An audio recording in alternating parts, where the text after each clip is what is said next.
sad or anything, although I do feel incredibly weak. I'm very weak today with this breathing malarkey. Keeps going. I never know how my body's going to be. I thought it was going to be bright, strong and dandy today after extra sleep, but it's not happened. Anyway, I wanted to share something. I started pondering times past. I was out at a railway station, and I love history and love seeing old things, and so I was out at a very old kind of part of the railway line from Barnstaple to Linton and Lynmouth, which was fun. I got thinking about history, and then I got thinking about things planned, destiny planned, and things that I'm called to do.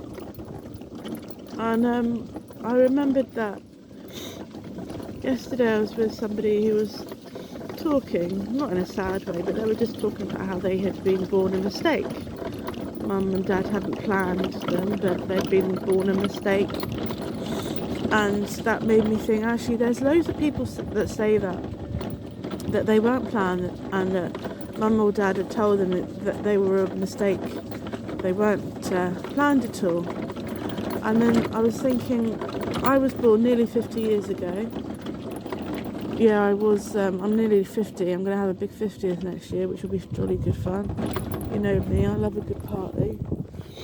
And I was thinking, when Mum got pregnant with me, there would have been blooming loads and loads of people that thought, what a mistake, she's got pregnant, she's not married. She wasn't expecting to get pregnant and be unmarried. There'd have been many people thinking, oh my gosh, what a mistake.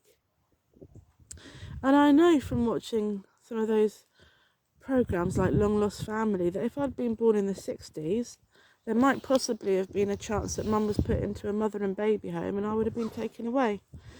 I'm not brought up with Mum. I was born in the 70s, and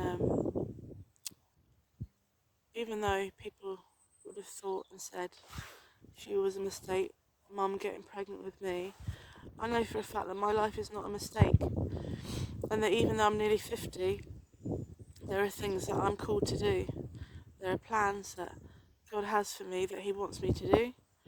And I was thinking that I was in my mid-20s, like maybe 26 or something, and I remember Him speaking really clearly, saying to me, this is what I'm calling you to do, this is what your life's work is to be about. And some of those things didn't happen straight away. In fact, one of those things hasn't happened until like 25 years later, but I knew He'd spoken. And there are things that we're called to do, that He wants us to do, but when we walk in step with Him, sometimes it takes a while for it to come into fruition. So I just want to encourage you, if you've ever been told that your life is a mistake and that you were born a mistake, don't believe that. Do not believe that at all. I don't believe anybody is a mistake. And I believe that when we have a heart that cares about what God is saying and what He's called us to do, that each of us can have a plan, that there are things that we're called to do. And for some, it might be writing to little children or showing extra love and care to people in the street who look really sad. For some of us, it's going abroad and doing the things that we're called to do abroad, or maybe it's called to be a street pastor or whatever. There's lots of little things and lots of big things, but all of us can have a plan and a purpose, and when we listen to what He says, He will show us what He wants us to do. I remember when I was leading seedlings teams out to Gambia, I remember the youngest person I took was 5 years old, and the oldest was well into their 80s. And I love the fact watching each of them doing things which were so valuable in the whole scheme of things. I remember the old lady sitting down with our girls at Seedling School and teaching them how to knit.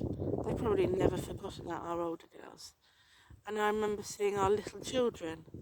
They themselves would have been learning from Gambian life, but playing with the children, showing our children from a different race, a different colour, love, and just so beautiful to see. So I just want to encourage you that you're not a mistake, and that there are things that you can do. And if you listen to him, he will show you what he wants you to do with your life. And even if you're super old and retired and feeling frail, like I often feel really frail, I feel really rubbish today, physically, but we can still do really like positive things to make a difference in other people's lives. And we can still know in our hearts that we weren't a mistake and that we're called to things. Mm. What do you think, Samson? Samson's just sitting here looking and waiting. Yeah. Okay, bye for now.